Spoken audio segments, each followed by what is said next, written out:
Two people, beautiful. All right, we thank everybody for being here with us on tonight. First of all, I just want to welcome again Jim and Sam. Thank y'all very much for coming all the way from say the city now. Tuscaloosa, Alabama. Tuscaloosa, So, I met Jim. Okay. I met Jim via MySpace, and the rest is history. Yep. And we've been communicating 2 years. Yeah, since 06. Yeah, and it just establishes a wonderful relationship.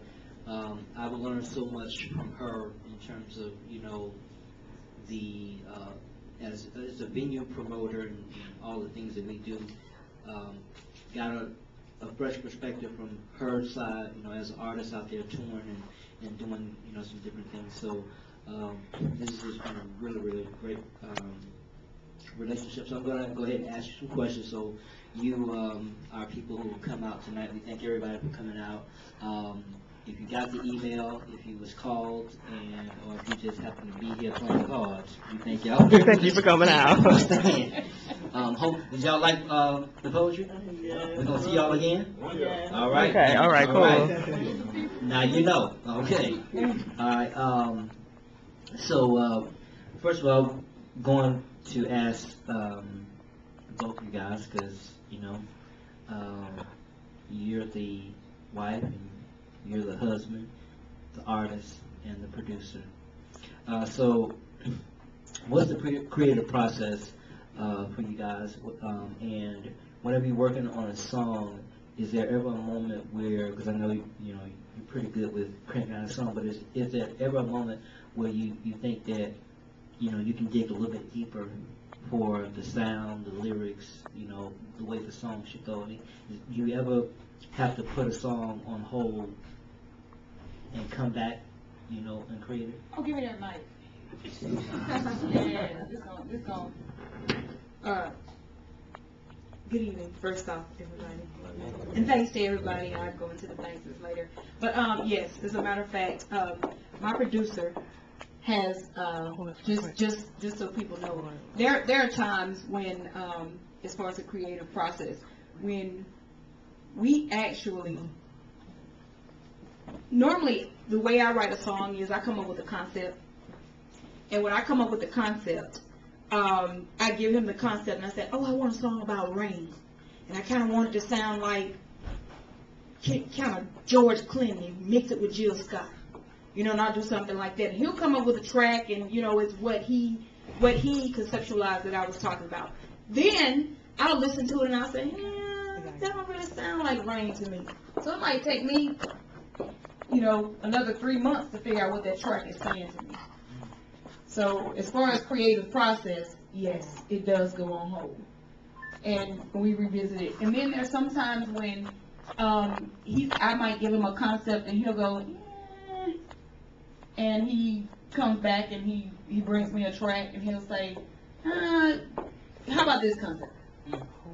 And I either go with that one or I come up. So it sometimes, or there's sometimes where like when we did Gray, we were just in the studio and I started going, I see shades of gray. He was like, wait a minute, keep doing that. And that we wrote that song in about 15 minutes. So I mean, there's one song, Intimacy, one of the ones I'm going to do tonight. Took me almost a year to write. That's like the 18th version of that song. Yeah, thank you.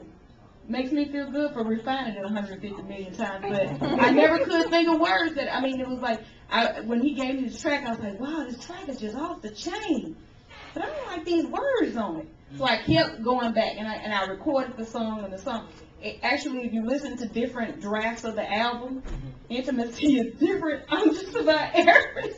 It started off talking about sitting on a balcony, and it's like the song had a different title, a different concept, and everything. And finally, yeah. So as far as creative process, sometimes it's quick. Like I said, like with Gray, we just went in and it just, Then, I mean, you know, and the longest one was, Righteous was probably longer. That took over a year for me to write. And it did, you know, I write songs that I often wait for the track to speak to me.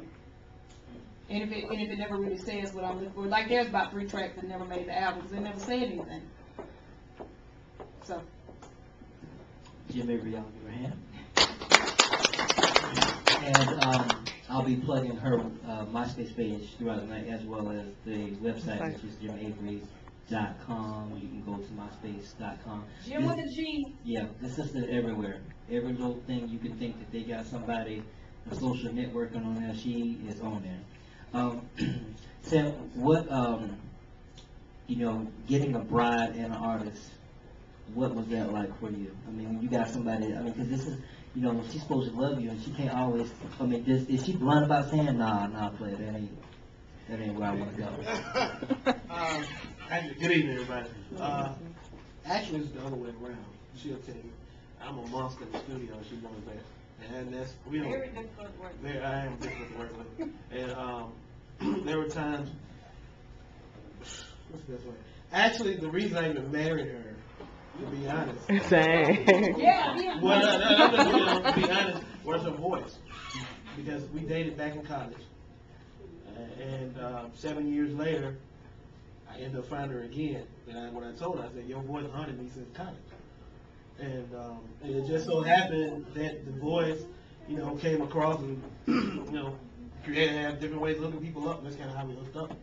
But as far as the whole working with the wife type thing and all that, like I said, it's normally way, she's very easy to work with, you know, whereas she'll say, okay, I need this, and she's pretty open for interpretation of a lot of stuff. So if she says, I need a song that sounds like Rain, and I'll give her this, even if it doesn't sound exactly like Rain, she'll adjust. However, we're in the studio and I say, no, I want this.